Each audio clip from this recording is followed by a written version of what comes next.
¿Y si Dios nunca habló? ¿Y si el silencio que escuchamos desde el cielo no es ausencia, sino evidencia? Desde niños nos enseñaron que cuestionar lo sagrado era peligroso. Nos dijeron que la duda era obra del diablo, que la fe era ciega y por eso virtuosa. Pero ¿quién se beneficia de una fe sin preguntas? ¿Quién escribió los mandamientos que nos dicen no mirar, no pensar, no sentir, sin antes pedir permiso? Durante siglos, la Biblia fue más que un libro. Fue la estructura oculta que organizó la sociedad, el lenguaje, los gobiernos y hasta los deseos íntimos. No solo dictó cómo se debía rezar, sino cómo amar, cómo odiar, cómo obedecer. Y en medio de esta arquitectura del dogma, un solo hombre encendió una antorcha, Baruch Spinoza. Pero no fue una antorcha literal, fue peor, fue una idea. Spinoza no nace en el vacío. Nace en Ámsterdam,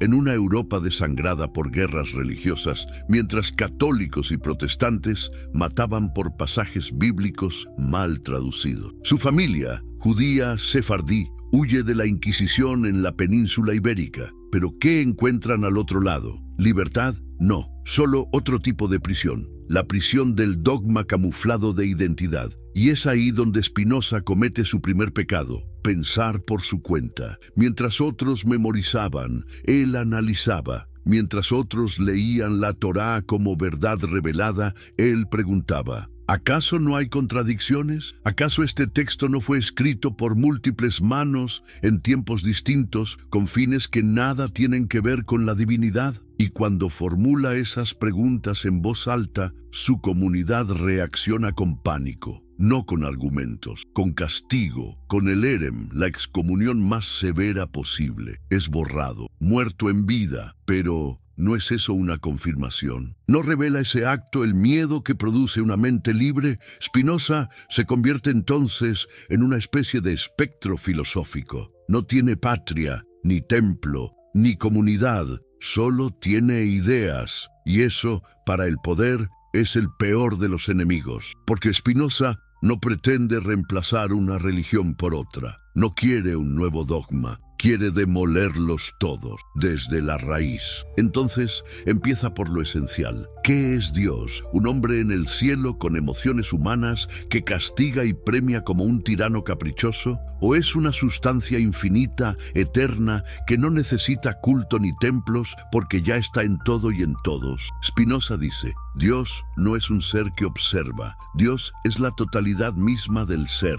Y con esa frase borra milenios de religiones antropocéntricas. ¿Dónde queda la oración si Dios no escucha? ¿Dónde queda el pecado si no hay un juez? ¿Dónde queda el milagro si todo está regido por leyes inquebrantables de la naturaleza? Spinoza plantea entonces un nuevo método, no místico, no teológico, no basado en sueños, ni visiones, ni revelaciones. Un método geométrico, definiciones, axiomas, proposiciones, demostraciones, como si la verdad pudiera ser trazada con la precisión de Euclides, y la aplica nada menos que a la Biblia, no como un creyente, sino como un cirujano. Abre los textos, los compara, los examina como se examina un cuerpo en la morgue, sin pasión, sin miedo, sin reverencia, y encuentra cosas que nadie se atrevía a decir en público. Contradicciones históricas, anacronismos groseros, autores múltiples, fragmentos que claramente fueron insertados siglos después, historias copiadas de mitologías más antiguas. ¿Cómo es posible que Moisés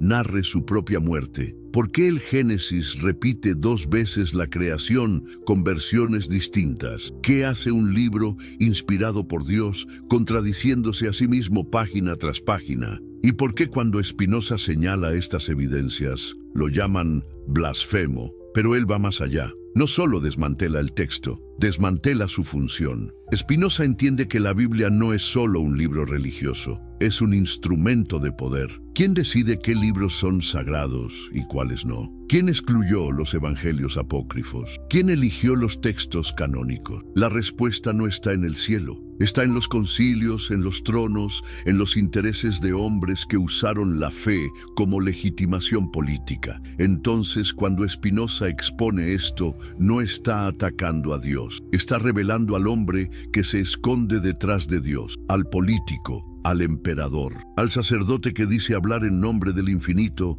pero que solo defiende su pequeño dominio terrenal. Y es aquí donde la densidad de su pensamiento se vuelve insoportable para sus contemporáneos, porque Spinoza no deja lugar para milagros, ni para pecados, ni para redenciones. Solo deja lugar para la libertad, pero no una libertad mágica ni heroica, una libertad dura, filosófica, ética. La libertad de vivir sin muletas divinas, la libertad de pensar incluso cuando duele, la libertad de no necesitar ser salvado. ¿Estamos listos para eso? ¿Estamos listos para vivir en un universo sin juicios finales, sin premios ni castigos después de la muerte, sin un Dios que lo ve todo, o preferimos la esclavitud cómoda de las certezas religiosas? ¿Preferimos el miedo a la libertad?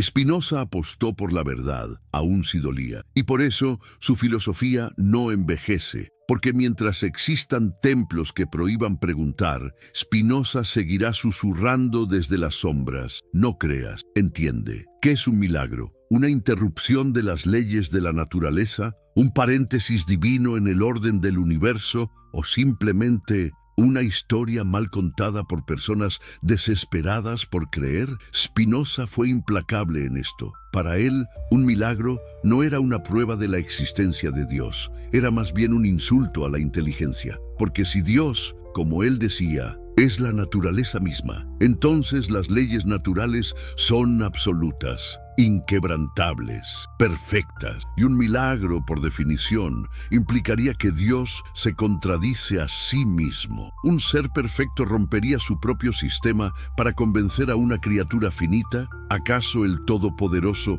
necesitaría hacer malabares cósmicos para captar la atención de sus seguidores? ¿No es más lógico pensar que los milagros fueron invenciones humanas para justificar lo que no se entendía? Piénsalo. Resucitar a los muertos, caminar sobre el agua, convertir agua en vino, multiplicar panes por intervención divina. ¿No parecen estas escenas más cercanas a la literatura simbólica o al teatro de la persuasión que a un evento verificable? ¿Y si el verdadero milagro no fue el acto, sino la credulidad colectiva que permitió que se aceptara como real? Spinoza afirmaba que todo lo que sucede, sucede por necesidad natural y que por tanto lo que llamamos milagro es simplemente ignorancia de las causas. No entendemos y entonces lo llamamos divino. ¿No es eso una renuncia a la razón? Pero si los milagros se desvanecen bajo la lupa filosófica, las profecías se derrumban como castillos de arena. ¿Qué es una profecía? ¿Un mensaje celestial que predice el futuro? ¿O una lectura ambigua y manipulable del presente,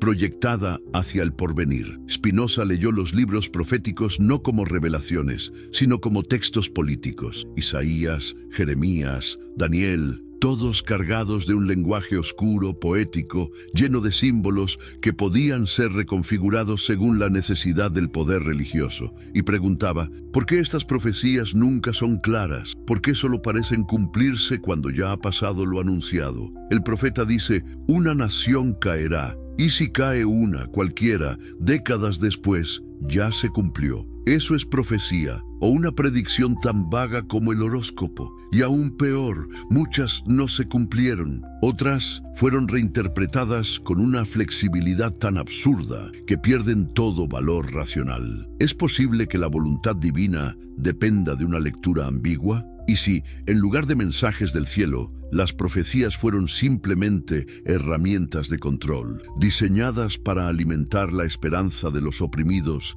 y la obediencia de los fieles. Spinoza no solo desafiaba el contenido de las profecías, desafiaba su uso, porque cuando un sacerdote dice, esto fue anunciado, lo que realmente está diciendo es, no me cuestiones. Y así se protege. Se convierte en intermediario de lo incuestionable. Es en este punto donde la filosofía de Spinoza se vuelve verdaderamente peligrosa. No solo porque desmonta las narrativas fundacionales, sino porque plantea una alternativa, una vida guiada no por la fe ciega, sino por la razón lúcida. Pero, ¿qué implica vivir sin fe religiosa? ¿Estamos listos para una ética que no provenga del miedo al infierno ni de la promesa del paraíso? ¿Somos capaces de vivir bien por el simple hecho de comprender qué es lo bueno y no porque esperamos una recompensa eterna? Spinoza decía que la verdadera libertad nace del entendimiento, que solo somos libres cuando entendemos las causas de nuestros actos, nuestras pasiones, nuestras emociones, y que el amor verdadero a Dios, si queremos seguir usando esa palabra, no es el temor al castigo, sino el amor intelectual a la totalidad del ser.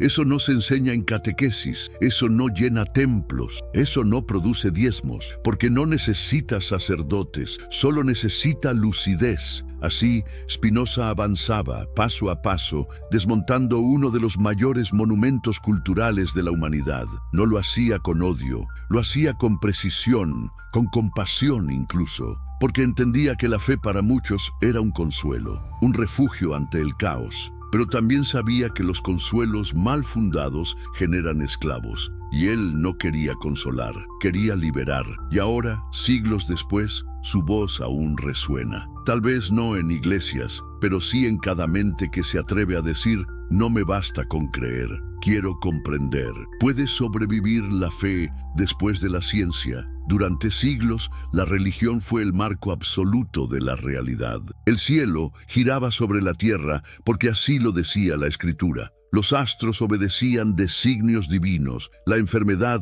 era castigo, el rayo, un mensaje, la lluvia, una bendición. Todo estaba conectado a la voluntad misteriosa de un Dios que intervenía, castigaba, bendecía o callaba. Pero algo empezó a resquebrajarse. Primero, lentamente, luego, de golpe. Copérnico colocó al Sol en el centro del universo. Galileo apuntó su telescopio y vio lunas orbitando a Júpiter. Y de pronto, el cielo ya no era eterno ni perfecto. Tenía manchas, movimiento, violencia. ¿Y qué hizo la Iglesia? No corrigió, persiguió, porque cada descubrimiento era una amenaza, no solo al dogma, sino al poder. Y en medio de esa revolución silenciosa aparece Spinoza, no con instrumentos, sino con un bisturí más peligroso, la razón filosófica. Mientras los científicos desmantelaban el cosmos bíblico, él desmantelaba la moral bíblica. Mientras unos destruían la imagen de un universo geocéntrico, Spinoza destruía la idea de un universo teocéntrico, sin necesidad de escándalo, solo con lógica, con definiciones tan claras como devastadoras. Si Dios es la naturaleza, entonces todo obedece a leyes inquebrantables. Y si todo obedece a leyes, entonces no hay lugar para milagros, para castigos, ni para profecías. Solo hay causalidad, necesidad, inteligencia. Es aquí donde la razón deja de ser una herramienta auxiliar y se convierte en juez. La Biblia ya no es intocable, se convierte en objeto de análisis. Y cuando se estudia como cualquier otro texto antiguo, se cae. Los filólogos comienzan a datarla, a compararla con otras mitologías. Encuentran paralelos con leyendas sumerias, egipcias, babilónicas. El diluvio universal aparece en la epopeya de Gilgamesh. Los mandamientos tienen eco en códigos de leyes anteriores. Los relatos de resurrección se repiten en múltiples culturas. ¿Y si la Biblia no es original? ¿Y si fue solo una recopilación política de relatos antiguos, unidos bajo una narrativa de poder? Spinoza ya lo había dicho. No fue escrita por profetas iluminados, sino por hombres con agendas, por escribas que reordenaron la historia para justificar el dominio de ciertos clanes, ciertos reyes, ciertas castas. Entonces, ¿por qué seguimos considerándola sagrada? ¿Acaso lo sagrado no debería ser lo eterno, lo incorruptible, lo verdadero? ¿Puede un texto lleno de errores, contradicciones y manipulaciones políticas seguir siendo tratado como palabra divina? La reacción de la Iglesia fue brutal y predecible. Spinoza fue tachado de ateo, sus libros fueron prohibidos, sus ideas condenadas, no con argumentos, sino con censura, porque refutarlo era difícil, era más fácil silenciarlo. La obra maestra de su pensamiento, Ética, fue publicada póstumamente, circulaba en copias clandestinas, leída en voz baja, estudiada por iluministas, revolucionarios, científicos, herejes, y sin embargo, sobrevivió. Y lo que la Iglesia no pudo prever es que sus palabras no eran una moda, eran un cambio de paradigma. El mundo ya no podía regresar, no después de Spinoza, no después de la ciencia, no después de la crítica textual. Hoy, la teología moderna ya no se atreve a defender la literalidad bíblica como lo hacía en el siglo XVII. Se ha vuelto más flexible, más simbólica, más ambigua. Pero esa ambigüedad ¿no es en sí misma una rendición? ¿No es aceptar que la fe ya no puede sostenerse en la certeza, sino solo en la interpretación emocional? ¿Y si lo único que le queda a la religión tradicional es una nostalgia de la obediencia? ¿Un eco de autoridad en un mundo que ya no teme el castigo eterno? Spinoza no buscaba destruir la fe, buscaba depurarla, elevarla, convertirla en algo digno de un ser racional. Él no odiaba a Dios, simplemente lo liberó de la forma humana, lo despojó de caprichos, lo reveló como sustancia infinita, y en ese gesto destruyó la religión, pero salvó lo divino no como persona, sino como totalidad, como ley, como necesidad, como ser. Y esa visión, aún hoy, sigue siendo insoportable para quienes necesitan un Dios que escuche, que se enoje, que premie,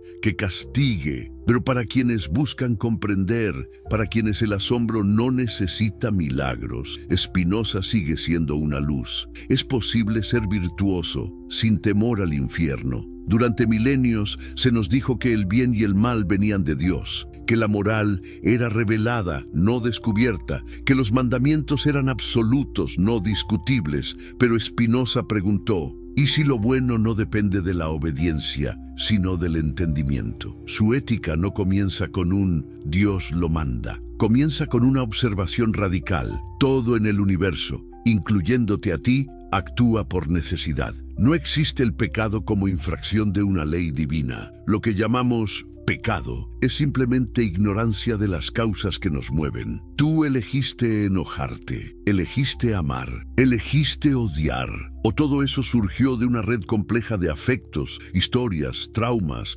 hábitos, genética, estructuras sociales que tú ni siquiera controlas. Spinoza no niega la responsabilidad, pero redefine su base. Para él, la libertad no es hacer lo que quieras, es entender por qué haces lo que haces, y esa comprensión es ética pura. No necesita un cielo ni un infierno. No necesita un juicio final, solo necesita una mente lúcida, dispuesta a observarse sin ilusiones. Por eso Spinoza propuso una moral más exigente que cualquier religión, una ética basada en la alegría activa, no en la culpa. Una ética que busca comprender nuestras pasiones para liberarnos de ellas. Una ética que no castiga, sino que transforma. Y preguntaba, ¿por qué hacemos el bien? ¿Por miedo al castigo o porque comprendemos que nos conviene, que nos construye, que nos eleva? La religión responde, haz el bien para agradar a Dios. Spinoza responde, haz el bien porque entender el bien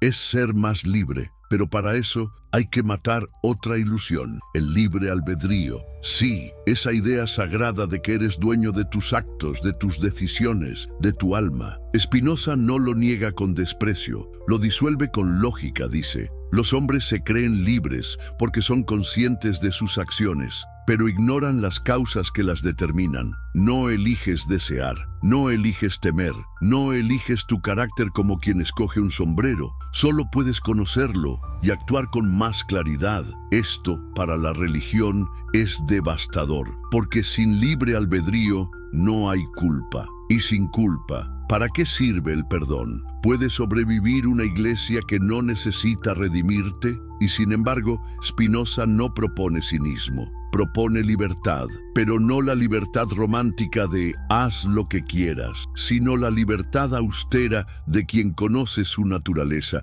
y no se deja arrastrar por pasiones inútiles, la libertad de quien actúa no por impulso, sino por comprensión. Y esta ética, tan impersonal, tan cerebral, es más revolucionaria que cualquier mandamiento, porque no depende de la obediencia, depende del conocimiento, y eso no se puede controlar desde un púlpito. Por eso Spinoza fue condenado, no por hereje, sino por liberar al ser humano del miedo. En su visión, el bien supremo no es complacer a Dios, es alcanzar la paz interior que solo da el entendimiento, una paz que no necesita ritos, ni absoluciones, ni sacrificios, solo necesita lucidez y coraje, porque para vivir como propone Spinoza hay que renunciar a toda tutela divina, hay que sostenerse de pie, sin cielo que te premie, ni infierno que te amenace, hay que ser ético, por dignidad, no por temor. Y en ese punto, Spinoza dejó de ser un simple filósofo, se convirtió en un arquitecto del mundo moderno, un mundo en que la moral ya no depende de la fe, sino del pensamiento. Su influencia es tan profunda que muchos la viven sin saberlo. Cada vez que decimos que el Estado no debe imponer religión, cada vez que defendemos la libertad de conciencia, cada vez que educamos a los niños sin amenazas espirituales, Spinoza está ahí, no con su nombre, sino con su herencia. El poder tembló. Spinoza como amenaza política. ¿Puede una idea provocar más miedo que un ejército? ¿Puede un filósofo destruir imperios sin disparar una sola bala? Eso fue lo que vieron en Spinoza, no un pensador excéntrico, no un sabio apartado en su rincón. Lo vieron como una bomba lógica, una herejía filosófica con el poder de romper el pacto secreto entre religión y política que sostenía el orden social europeo. Porque lo que Spinoza proponía no era una nueva visión de Dios, era algo mucho más radical, una separación total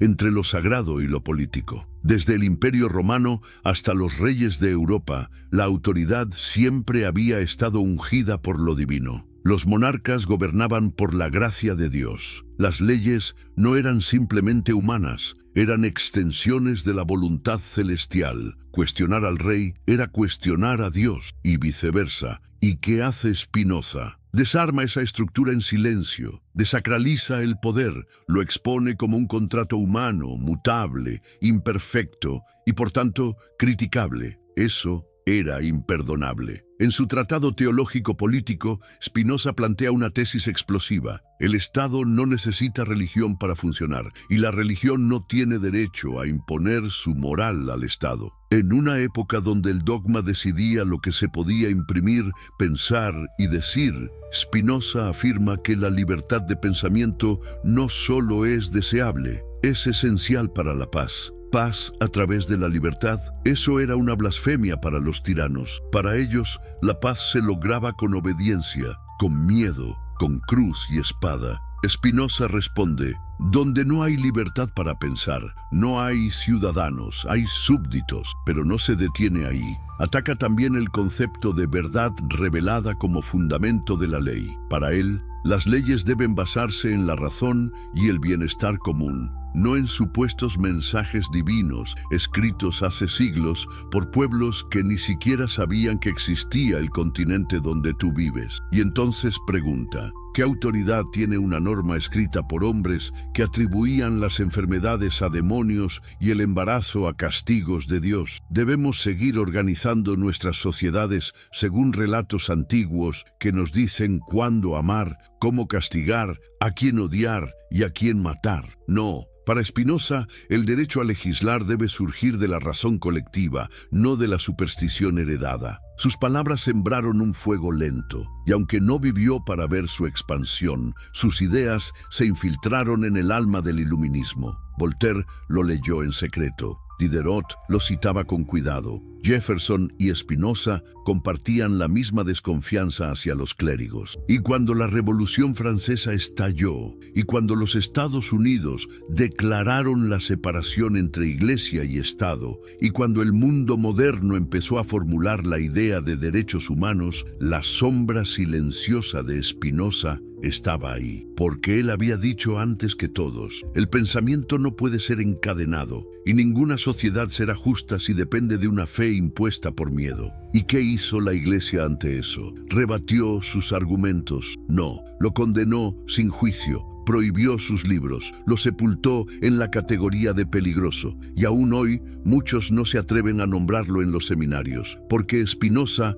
no ofrece consuelo, ofrece responsabilidad, ofrece lucidez, y eso es mucho más peligroso que cualquier demonio. El Dios que no habla, el nacimiento del panteísmo. Y si Dios no es una persona, y si no piensa, no observa, no juzga, porque no es alguien, sino todo. Desde que el ser humano miró al cielo y sintió miedo, comenzó a imaginar. Creó dioses con forma humana, dioses que se enojaban, que amaban, que peleaban, que exigían sacrificios, y luego fusionó todos esos dioses en uno solo, un ser supremo, Padre, Rey, Juez. Pero incluso ese Dios seguía siendo humano, demasiado humano, con pasiones, con voluntad, con favoritismos. Era el reflejo invertido de nuestras propias limitaciones, proyectado al infinito. Y entonces Spinoza preguntó: ¿qué sentido tiene imaginar a Dios como un hombre enorme,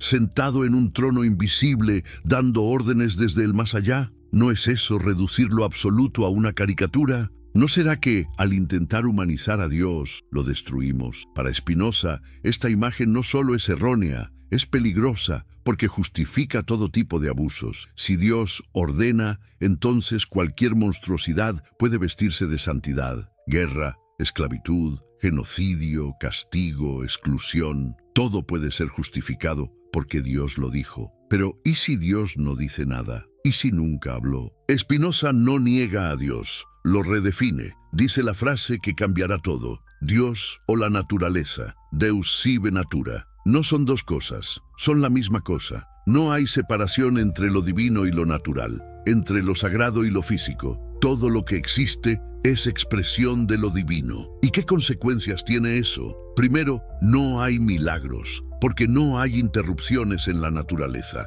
Todo ocurre por necesidad, incluso el pensamiento, incluso tú. Segundo, no hay pecado, porque no hay ley externa impuesta por un legislador cósmico. La moral no es obedecer, sino comprender. Tercero, no hay oración que cambie nada, porque Dios no escucha, no porque sea cruel, sino porque no tiene oídos, no tiene voluntad, no tiene personalidad. Y cuarto, no hay templos necesarios, porque si Dios es todo, entonces todo lugar es sagrado, cada árbol, cada cuerpo, cada partícula. Esta visión es profundamente espiritual, pero no en el sentido tradicional. No hay ritual, no hay clero, no hay jerarquía, solo hay existencia y entendimiento. Y eso transforma todo. Ya no necesitas ser perdonado, solo necesitas entenderte a ti mismo. Ya no necesitas repetir dogmas, solo necesitas observar la realidad con claridad. Ya no necesitas buscar a Dios en un libro, porque está frente a ti, en el orden del universo. Pero aquí viene la pregunta que arde. ¿Puede el alma humana aceptar un Dios que no responde? ¿Puede el creyente sobrevivir sin la ilusión de ser escuchado? ¿Puede la fe vivir sin la figura paternal que todo lo ve y todo lo corrige? La mayoría no puede. Por eso Spinoza fue odiado por religiosos y temido por filósofos, porque su Dios no consuela, no interviene, no salva, solo es. Y si Dios es todo, entonces tú también eres parte de Dios, no como criatura subordinada, sino como manifestación activa de lo divino. ¿Te das cuenta del poder que eso encierra? No necesitas mediadores, no necesitas ser elegido. No necesitas mendigar redención, solo necesitas despertar, pensar, comprender. Spinoza propuso el fin del culto y el inicio de la conciencia, y ese fue su pecado más imperdonable. el vacío y la invención de nuevos dioses. ¿Y qué pasa cuando matamos al Dios que nos escuchaba? Spinoza no lo mató con rabia, no lo negó con arrogancia, simplemente lo desintegró con lógica. Y cuando el Dios que hablaba desaparece, cuando ya no hay voz que te consuele, cuando no hay altar que te salve, algo profundo se rompe. No en el cielo, en nosotros. Durante siglos, el ser humano organizó su existencia con base en una promesa. Si sufres con fe, serás recompensado. Cada lágrima tenía sentido, cada pérdida, una explicación, cada injusticia, una justicia futura. Pero cuando esa promesa se desmorona, cuando ya no hay un cielo que espera, ni un infierno que castiga, ¿cómo vives? ¿Qué sentido tiene el dolor sin recompensa? ¿Qué sentido tiene la vida sin plan divino? Spinoza no responde con esperanza, responde con responsabilidad.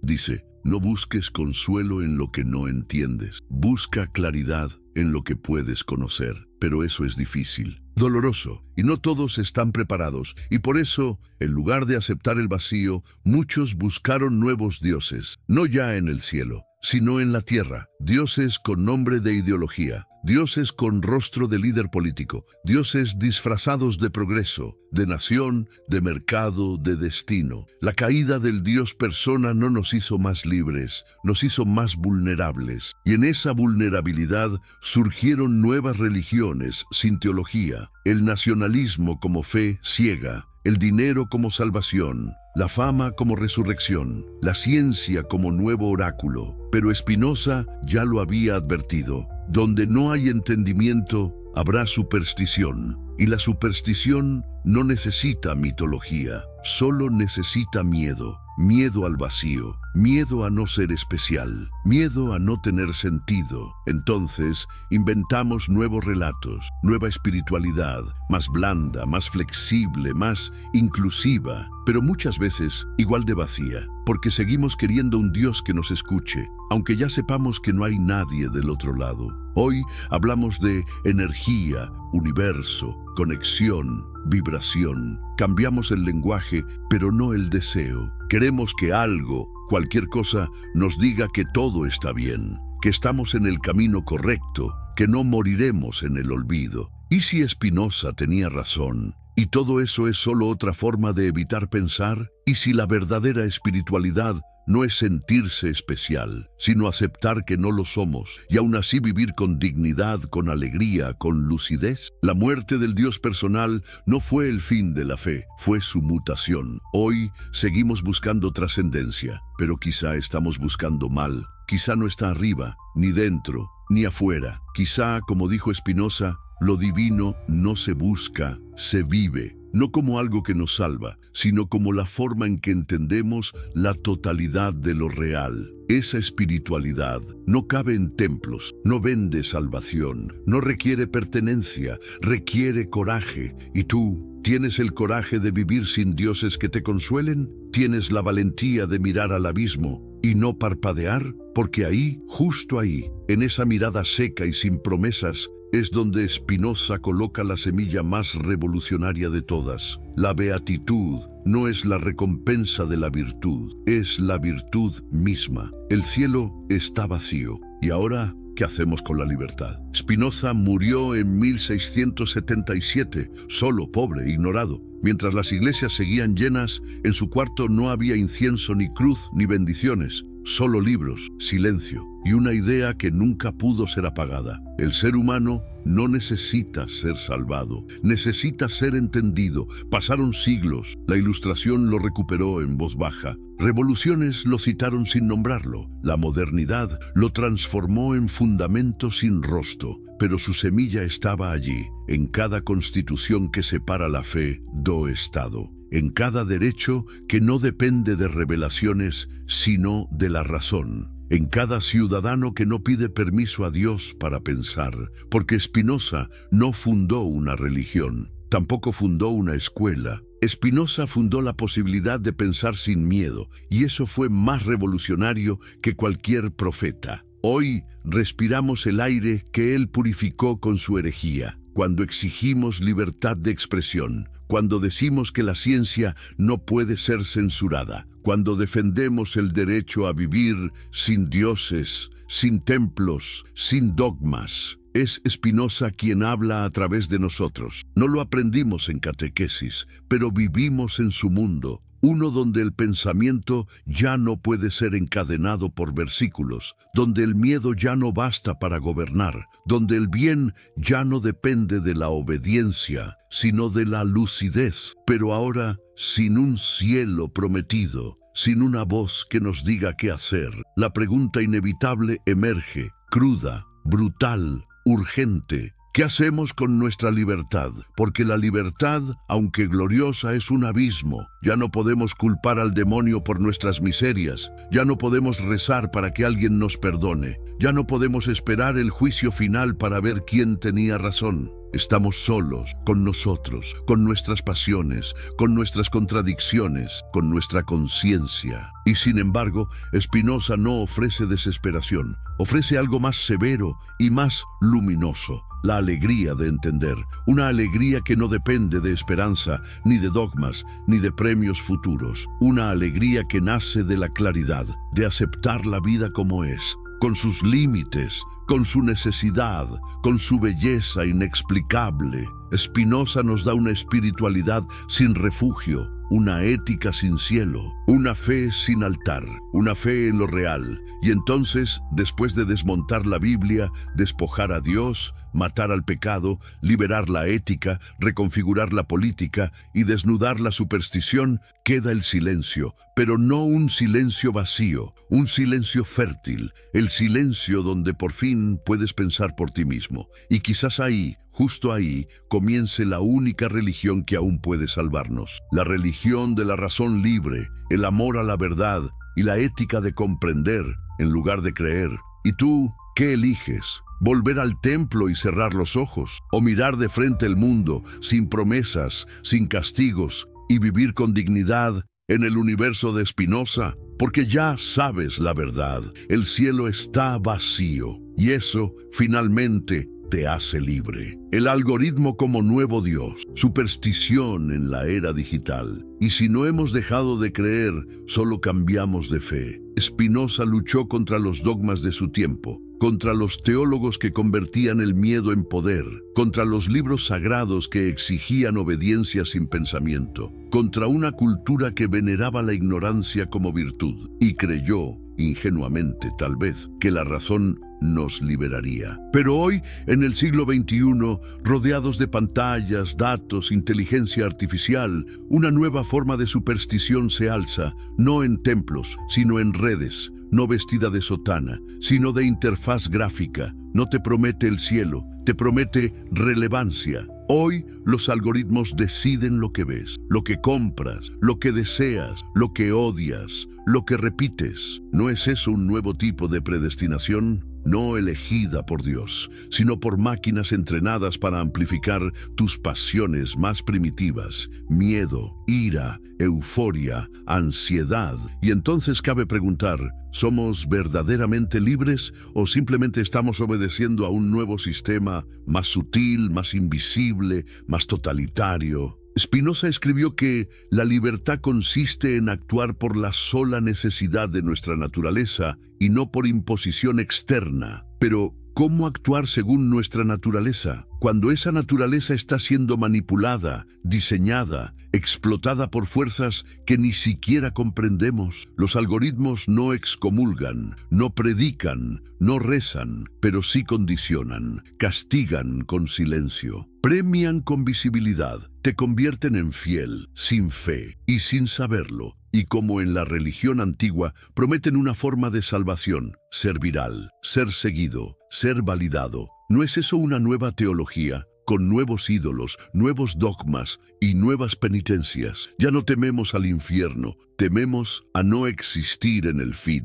Spinoza nos advirtió que donde no hay entendimiento, habrá superstición. Y quizás hoy no creemos en demonios, pero sí creemos en tendencias, en predicciones del mercado, en sabiduría del algoritmo. ¿Y si estamos construyendo una nueva religión global basada no en el espíritu, sino en el dato, Entonces, ¿cómo resistir? La respuesta sigue siendo la misma que hace 400 años. Pensar por cuenta propia, comprender las causas, reconocer nuestros afectos y no ceder ante el miedo. Porque el algoritmo, como Dios, no necesita ser negado, solo necesita ser comprendido, desmitificado, humanizado. Spinoza no nos dijo que renunciáramos a lo divino, nos pidió que dejáramos de arrodillarnos ante lo que no entendemos, y hoy esa petición es más urgente que nunca. Spinoza y el coraje de comprender. Al final de esta travesía, una cosa queda clara.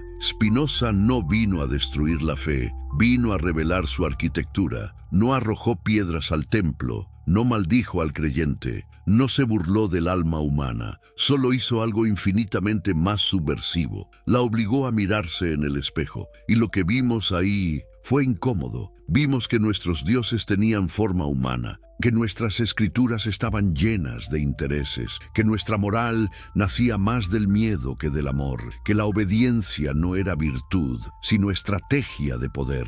Spinoza desnudó la religión sin odio, desnudó a Dios sin cinismo, y al hacerlo dejó abierta una posibilidad que hasta hoy no hemos sabido aceptar del todo. La posibilidad de una vida sin tutelas, una vida sin amo, una vida sin cielo y sin infierno, solo con razón, solo con responsabilidad, solo con alegría lúcida. Pero eso exige algo que muy pocos están dispuestos a ofrecer: el coraje de comprender, porque comprender significa perder certezas, perder consuelos, aceptar que quizás no hay plan, que nadie te observa, que no hay redención garantizada. Puedes vivir sabiendo eso. Puedes encontrar sentido sin que nadie te lo dicte. Puedes amar sin promesas eternas. Puedes ser bueno sin esperar recompensa. Si puedes, entonces ya no necesitas una Biblia, ni una iglesia, ni una cruz, ni un algoritmo. Solo necesitas lo que Spinoza defendió con su vida entera: una mente libre, una ética sin miedo y una visión del mundo tan amplia que incluso la muerte deja de ser una tragedia y se convierte en comprensión. Spinoza murió maldito por los suyos, olvidado por los poderosos, pero libre. Hoy, sus palabras viven en cada acto de pensamiento independiente, en cada decisión tomada sin temor al castigo eterno, en cada gesto ético no fundado en la obediencia, sino en la comprensión profunda del ser. No nos ofreció el cielo, nos dio algo mejor: la libertad radical de vivir con los ojos abiertos. Y ahora que lo sabes, ¿volverás a cerrar los ojos o te atreverás a mirar la totalidad del ser, sin dogma, sin miedo y por fin con dignidad?